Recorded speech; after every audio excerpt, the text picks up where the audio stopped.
ಕರ್ನಾಟಕದ ಕಾಂಗ್ರೆಸ್ನ ಪಾಲಿನ ಟ್ರಬಲ್ ಶೂಟರ್ ಕನಕಪುರ ಬಂಡೆ ಡಿ.ಕೆ. ಶಿವಕುಮಾರ್ ಇವತ್ತು ರಾಜಕೀಯವಾಗಿ ಅತ್ಯಂತ ಅನಾಥವಾದ್ರ ಅನ್ನುವ ಒಂದು ಪ್ರಶ್ನೆಗಳು ಉಟ್ಕೊಂಡಿದ್ದಾವೆ.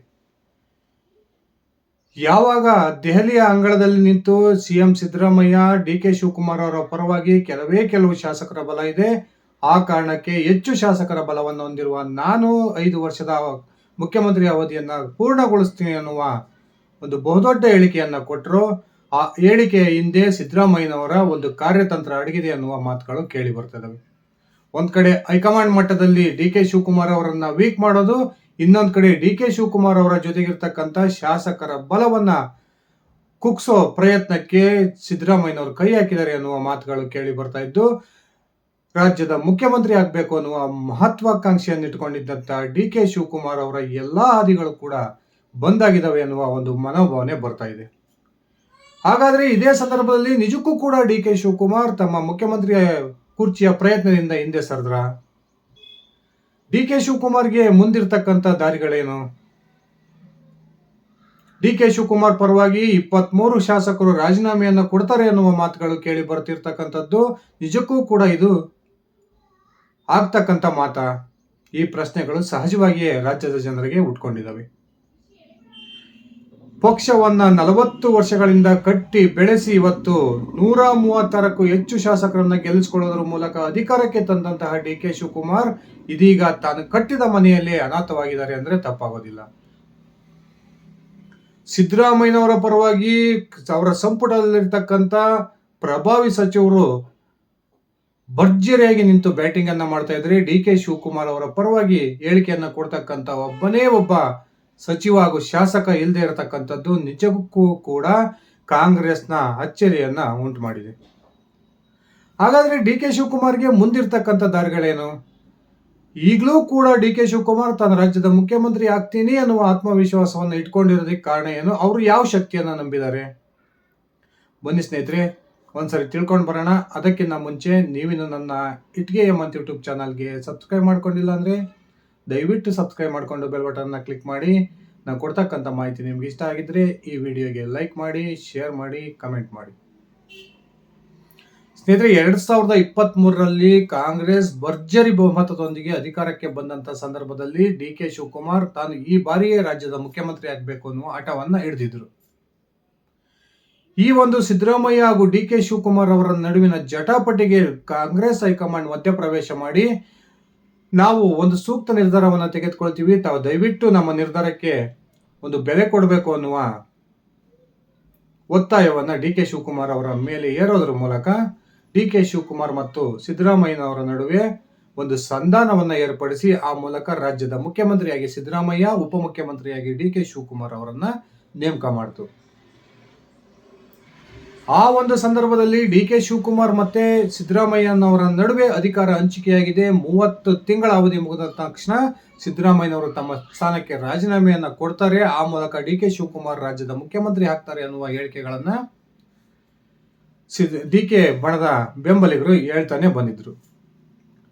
ಈ ಒಂದು ಅಧಿಕಾರ ಹಂಚಿಕೆಯ ಒಪ್ಪಂದದ ಹೇಳಿಕೆಗೆ ಮೊದಲಿಂದನೂ ಕೂಡ ಸಿದ್ದರಾಮಯ್ಯ ಬಣದ ಪ್ರಮುಖ ನಾಯಕರು ಯಾವುದೇ ರೀತಿಯ ಒಪ್ಪಂದ ಆಗಿಲ್ಲ, ಸಿದ್ದರಾಮಯ್ಯನವರೇ ಮುಂದಿನ ಉಳಿದಿರ್ತಕ್ಕಂಥ ಅವಧಿಗೂ ಕೂಡ ಮುಖ್ಯಮಂತ್ರಿಯಾಗಿ ಮುಂದುವರಿತಾರೆ ಅನ್ನುವ ಹೇಳಿಕೆಯನ್ನು ಕೊಡ್ತಾನೆ ಬಂದಿದ್ರು. ಇನ್ನೇನು ಇದೇ ನವೆಂಬರ್ಗೆ ಸಿದ್ದರಾಮಯ್ಯ 2ನೇ ಬಾರಿ ಮುಖ್ಯಮಂತ್ರಿಯಾಗಿ 30 ತಿಂಗಳ ಅವಧಿ ಮುಗಿಯುತ್ತೆ. ಆ ಸಂದರ್ಭದಲ್ಲಿ ರಾಜ್ಯ ರಾಜಕಾರಣದಲ್ಲಿ ಬಹುದೊಡ್ಡ ಬದಲಾವಣೆ ಆಗುತ್ತೆ ಅನ್ನುವ ಮಾತುಗಳು ಕೇಳಿ ಬರ್ತಾ ಇದ್ವು. ಎಐಸಿಸಿ ಕೂಡ ಈ ರೀತಿಯ ಒಂದು ಬದಲಾವಣೆಗೆ ಪ್ರಯತ್ನಕ್ಕೆ ಕೈ ಹಾಕಿತ್ತು. ಕಾಂಗ್ರೆಸ್ನ ರಾಜ್ಯ ಉಸ್ತುವಾರಿ ರಣದೀಪ್ ಸಿಂಗ್ ಸುರ್ಜೇವಾಲಾ ಅವರನ್ನ ರಾಜ್ಯಕ್ಕೆ ಕಳಿಸುವುದರ ಮೂಲಕ ಕಾಂಗ್ರೆಸ್ನ ಸುಮಾರು 104 ಶಾಸಕರ ಒಂದು ಅಭಿಪ್ರಾಯ ಸಂಗ್ರಹಕ್ಕೂ ಕೂಡ ಎಐಸಿಸಿ ಮುಂದಾಗಿತ್ತು. ಈ ಕಾಂಗ್ರೆಸ್ ಹೈಕಮಾಂಡ್ನ ಪ್ರಯತ್ನ ಯಾವಾಗ ಈ ರೀತಿ ಮುಂದುವರಿತೋ ಆ ಸಂದರ್ಭದಲ್ಲಿ ರಣದೀಪ್ ಸಿಂಗ್ ಸುರ್ಜೇವಾಲಾ ಎದುರು ಕಾಂಗ್ರೆಸ್ನ 104 ಶಾಸಕರ ಪೈಕಿ ಅತ್ಯಂತ ಹೆಚ್ಚಿನ ಶಾಸಕರು ಸಿದ್ದರಾಮಯ್ಯನವರೇ ಮುಖ್ಯಮಂತ್ರಿಯಾಗಿ ಮುಂದುವರಿಬೇಕು ಅನ್ನುವ ಅಭಿಪ್ರಾಯವನ್ನು ವ್ಯಕ್ತಪಡಿಸಿದ್ದು ಕಾಂಗ್ರೆಸ್ ಹೈಕಮಾಂಡ್ಗೆ ಬಹುದೊಡ್ಡ ಶಾಕ್ ಅನ್ನ ತಂದೊಡ್ಡಿತ್ತು. ಇನ್ನೊಂದು ಕಡೆ ಸಿದ್ದರಾಮಯ್ಯ ಏನು ದೆಹಲಿಯ ಪ್ರವಾಸವನ್ನ ಕೈಗೊಂಡ್ರೋ ಆ ಸಂದರ್ಭದಲ್ಲಿ ರಾಷ್ಟ್ರೀಯ ಮಾಧ್ಯಮಗಳೊಂದಿಗೆ ಮಾತನಾಡಿ ನಾನೇ ಉಳಿದಿರ್ತಕ್ಕಂಥ ಅವಧಿಗೆ ಮುಖ್ಯಮಂತ್ರಿ ಆಗ್ತೀನಿ ಅನ್ನುವ ಹೇಳಿಕೆಯ ಜೊತೆಗೆ ಡಿ ಕೆ ಶಿವಕುಮಾರ್ ಮುಖ್ಯಮಂತ್ರಿ ಆಗಬೇಕು ಅಂತ ಒಂದಿಬ್ರು ಶಾಸಕರು ಬಯಸ್ತಿದ್ದಾರೆ ಅನ್ನುವ ಹೇಳಿಕೆಯನ್ನ ಕೊಡೋದ್ರ ಮೂಲಕ ಕಾಂಗ್ರೆಸ್ ಪಕ್ಷದಲ್ಲಿಯೇ ಡಿ ಕೆ ಶಿವಕುಮಾರ್ ಅವರನ್ನ ಸಂಪೂರ್ಣವಾಗಿ ವೀಕ್ ಮಾಡತಕ್ಕಂಥ ಪ್ರಯತ್ನಕ್ಕೆ ಕೈ ಹಾಕಿದರು. ಅದಾದ ನಂತರ ರಾಜ್ಯಕ್ಕೆ ಬಂದಂತಹ ಡಿ ಕೆ ಶಿವಕುಮಾರ್ ಸಿದ್ದರಾಮಯ್ಯನವರೇ ಎಲ್ಲರನ್ನೂ ಹೇಳಿದರೆ, ನಾನು ಈ ಒಂದು ವಿಚಾರಕ್ಕೆ ಸಂಬಂಧಪಟ್ಟಂತೆ ಯಾವುದೇ ಪ್ರತಿಕ್ರಿಯೆಯನ್ನು ಕೊಡಲ್ಲ, ಸದ್ಯಕ್ಕೆ ಮುಖ್ಯಮಂತ್ರಿಯ ಕುರ್ಚಿ ಖಾಲಿ ಇಲ್ಲ ಅನ್ನೋ ಹೇಳಿಕೆಯನ್ನು ಕೊಡೋದ್ರ ಮೂಲಕ ಅಚ್ಚರಿಗೆ ಕಾರಣ ಆಗಿದ್ರು. ಅದಾದ ನಂತರ ಡಿ ಕೆ ಶಿವಕುಮಾರ್ ಬಿಜೆಪಿಯ ನಾಯಕರೊಂದಿಗೆ ಸಂಪರ್ಕದಲ್ಲಿದ್ದಾರೆ. ಸುಮಾರು 50 ಶಾಸಕರು 50ರಿಂದ 55 ಶಾಸಕರನ್ನ ಕರ್ಕೊಂಡು ಬಿಜೆಪಿಗೆ ಸೇರ್ಪಡೆಯಾಗಿ ಆ ಮೂಲಕ ಬಿಜೆಪಿಯ ಒಂದು ಸಹಕಾರದೊಂದಿಗೆ ರಾಜ್ಯದ ಮುಖ್ಯಮಂತ್ರಿ ಆಗ್ತಾರೆ ಅನ್ನುವ ಮಾತುಗಳು ರಾಜ್ಯ ರಾಜಕಾರಣದಲ್ಲಿ ಕೇಳಿ ಬರ್ತಾ ಇದ್ವು. ಸದ್ಯದ ಪರಿಸ್ಥಿತಿಯಲ್ಲಿ ಡಿ ಕೆ ಶಿವಕುಮಾರ್ ಇರತಕ್ಕಂತ ಒಂದು ಶಾಸಕರ ಬಲವನ್ನ ನೋಡಿದರೆ ಈ 55 ಶಾಸಕರ ಸಂಖ್ಯೆಯನ್ನ ಡಿ ಕೆ ಶಿವಕುಮಾರ್ ಸಂಪಾದಿಸೋದಿಕ್ಕೆ ಅತ್ಯಂತ ಕಷ್ಟ ಅನ್ನುವ ಮಾತುಗಳು ಕೂಡ ಕೇಳಿ ಬರ್ತವೆ. ಯಾಕಂದ್ರೆ ಈಗಾಗಲೇ ಕಾಂಗ್ರೆಸ್ ಸರ್ಕಾರ ಅಧಿಕಾರಕ್ಕೆ ಬಂದು 2 ವರ್ಷ 2 ತಿಂಗಳ ಅವಧಿ ಸಂಪೂರ್ಣಗೊಂಡಿದೆ. ಈ ಒಂದು ಅವಧಿಯಲ್ಲಿ ಕಾಂಗ್ರೆಸ್ನ ಶಾಸಕರು ತಮ್ಮ ಕ್ಷೇತ್ರದ ಅಭಿವೃದ್ಧಿಗೆ ಒಂದೇ ಒಂದು ನಯ ಪೈಸವನ್ನು ತೆಗೆದುಕೊಂಡು ಹೋಗದೇ ಇರತಕ್ಕಂಥದ್ದು ಆಯಾಯ ಕಾಂಗ್ರೆಸ್ ಶಾಸಕರ ಮತದಾರರಲ್ಲಿ ಬಹುದೊಡ್ಡ ಆಕ್ರೋಶಕ್ಕೆ ಕಾರಣ ಆಗಿದೆ. ಒಂದು ವೇಳೆ ಡಿ ಕೆ ಶಿವಕುಮಾರ್ ಅವರ ಪರವಾಗಿ ತಾವು ಬಿಜೆಪಿ ಪಕ್ಷಕ್ಕೆ ಸೇರ್ಪಡೆಯಾಗಿ ಒಂದು ಉಪಚುನಾವಣೆಯನ್ನು ಎದುರಿಸ್ತಕ್ಕಂಥ ಸಂದರ್ಭ ಬಂದರೆ ಈ 55 ಶಾಸಕರ ಪೈಕಿ ಮತ್ತೆ ಮರು ಆಯ್ಕೆ ಆಗ್ತಕ್ಕಂಥ ಶಾಸಕರ ಸಂಖ್ಯೆ ತೀರಾ ಕಡಿಮೆ ಅಂತಾನೆ ಹೇಳಲಾಗ್ತಾ ಇದೆ. ಹಾಗಾದ್ರೆ ಇವತ್ತಿಗೂ ಕೂಡ ಡಿ ಕೆ ಬಣದ ಕೆಲವು ನಾಯಕರು ಡಿ ಕೆ ಶಿವಕುಮಾರ್ ಶೀಘ್ರದಲ್ಲಿ ರಾಜ್ಯ ಮುಖ್ಯಮಂತ್ರಿ ಆಗ್ತಾರೆ ಅನ್ನುವ ಮಾತನ್ನ ಹೇಳ್ತಾನೆ ಬಂದಿದ್ದಾರೆ. ಇದಕ್ಕೆ ಪ್ರಮುಖ ಕಾರಣವೂ ಕೂಡ ಇದೆ ಅನ್ನುವ ಒಂದು ಸ್ಪಷ್ಟತೆ ಕೂಡ ಸಿಗ್ತಾ ಇದೆ. ಡಿ ಕೆ ಶಿವಕುಮಾರ್ಗೆ ಶಾಸಕರ ಬೆಂಬಲ ಇಲ್ಲದೆ ಹೋದರೂ ಕೂಡ ತಾನು ಹೈಕಮಾಂಡ್ನ ಅಣತಿಯಂತೆ ಹೈಕಮಾಂಡ್ನ ಒಂದು ಒತ್ತಾಯದ ಮೇರೆಗೆ ರಾಜ್ಯದ ಮುಖ್ಯಮಂತ್ರಿ ಆಗ್ತೀನಿ ಅನ್ನುವ ಬಹುದೊಡ್ಡ ಆಶೆಯನ್ನ ಇಟ್ಕೊಂಡಿದ್ದಾರೆ. ಕಾಂಗ್ರೆಸ್ನಲ್ಲಿ ಈಗಾಗಲೇ ಶಾಸಕರ ಬಲ ಇಲ್ಲದೆ ಇದ್ರೂ ಕೂಡ ಮುಖ್ಯಮಂತ್ರಿಯಾಗಿ ಅಧಿಕಾರವನ್ನ ಸ್ವೀಕರಿಸಿರ್ತಕ್ಕಂಥ ನಾಯಕರ ಸಂಖ್ಯೆ ಅತ್ಯಂತ ದೊಡ್ಡ ಸಂಖ್ಯೆಯಲ್ಲಿದೆ. ಇದೇ ಕಾರಣಕ್ಕೆ ಹೈಕಮಾಂಡ್ನ ಮೇಲೆ ಸಂಪೂರ್ಣ ನಂಬಿಕೆಯನ್ನು ಇಟ್ಕೊಂಡಿರ್ತಕ್ಕಂಥ ಡಿ ಕೆ ಶಿವಕುಮಾರ್ ಸದ್ಯಕ್ಕೆ ಸೈಲೆಂಟ್ ಆಗಿದ್ದಾರೆ ಅನ್ನುವ ಮಾತುಗಳು ಕೇಳಿ ಬರ್ತಾ ಇದ್ದಾವೆ.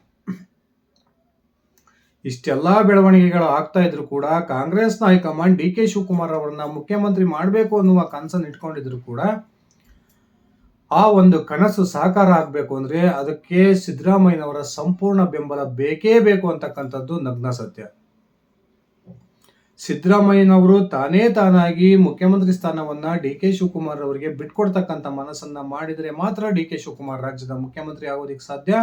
ಇಲ್ಲ ಕಾಂಗ್ರೆಸ್ನ ಹೈಕಮಾಂಡ್ ಏನೇ ಪ್ರಯತ್ನ ಮಾಡಿದ್ರು ಕೂಡ ಸಿದ್ದರಾಮಯ್ಯನವರು ಕಾಂಗ್ರೆಸ್ನ ಹೈಕಮಾಂಡ್ನ ಮಾತನ್ನ ಕೇಳೋ ಮನಸ್ಥಿತಿಯಲ್ಲಿ ಇಲ್ಲ ಅನ್ನುವ ಒಂದು ಸೂಚನೆಗಳು ಕೂಡ ಸಿಗ್ತಾ ಇದಾವೆ. ಇದಕ್ಕೆ ತಕ್ಕಂತೆ ಸತೀಶ್ ಜಾರಕಿಹೊಳಿ, KN ರಾಜಣ್ಣ, HC ಮಹದೇವಪ್ಪನವರು ಕೂಡ ಡಿ ಕೆ ಶಿವಕುಮಾರ್ ಅವರ ಪರವಾಗಿ ಕಾಂಗ್ರೆಸ್ನ 10% ಶಾಸಕರಿದ್ದಾರೆ ಅನ್ನುವ ಮಾತನ್ನ ಹೇಳೋದ್ರ ಮೂಲಕ ಕಾಂಗ್ರೆಸ್ನಲ್ಲಿ ಸಿದ್ದರಾಮಯ್ಯನವರ ಶಕ್ತಿ ಏನು ಅನ್ನೋದನ್ನ ಹೈಕಮಾಂಡ್ಗೆ ಮನವರಿಕೆ ಮಾಡ್ತಕ್ಕಂಥ ಪ್ರಯತ್ನಕ್ಕೆ ಕೈ ಹಾಕಿದ್ದಾರೆ. ಕಳೆದ ಒಂದು ವಿಧಾನಸಭಾ ಚುನಾವಣೆಯ ಸಂದರ್ಭದಲ್ಲಿ ಡಿ ಕೆ ಶಿವಕುಮಾರ್ ಏನು ಸಿದ್ದರಾಮಯ್ಯನವರಷ್ಟೇ ಎಫರ್ಟ್ ಅನ್ನು ಹಾಕೋದ್ರ ಮೂಲಕ ರಾಜ್ಯದಲ್ಲಿ ಕಾಂಗ್ರೆಸ್ ಅಧಿಕಾರಕ್ಕೆ ತಂದಿದ್ರು. ಸಿದ್ದರಾಮಯ್ಯನವರು ಈ ರೀತಿ ಉಲ್ಟಾ ಹೊಡಿತಾರೆ ಅನ್ನುವ ಒಂದು ಸಣ್ಣ ಕಲ್ಪನೆಯು ಕೂಡ ಆ ಸಂದರ್ಭದಲ್ಲಿ ಡಿ ಕೆ ಶಿವಕುಮಾರ್ ಅವರಿಗೆ ಇರಲಿಲ್ಲ. ಇದೇ ಕಾರಣಕ್ಕೆ ಡಿ ಕೆ ಶಿವಕುಮಾರ್ ಮೊನ್ನೆ ಒಂದು ಸಭೆ ಭಾಗವಹಿಸಿದಂತ ಸಂದರ್ಭದಲ್ಲಿ ಯಾವಾಗ ನಮಗೆ ಕುರ್ಚಿ ಸಿಗುತ್ತೋ ಆ ಸಂದರ್ಭದಲ್ಲಿ ತೆಪ್ಪು ಕೂತ್ಕೋಬೇಕು ಅನ್ನುವ ಮಾತನ್ನ ಹೇಳೋದ್ರ ಮೂಲಕ ನಾನು ಸಿದ್ದರಾಮಯ್ಯನವರಿಗೆ ಕುರ್ಚಿ ತ್ಯಾಗ ಮಾಡಿ ಬಹುದೊಡ್ಡ ತಪ್ಪನ್ನ ಮಾಡಿದ್ದೀನಿ ಅನ್ನುವ ಪಶ್ಚಾತ್ತಾಪನ ಮಾತುಗಳನ್ನ ಸೂಚ್ಯವಾಗಿ ಆಡಿದ್ದನ್ನ ನಾವು ನೋಡಿದ್ದೀವಿ.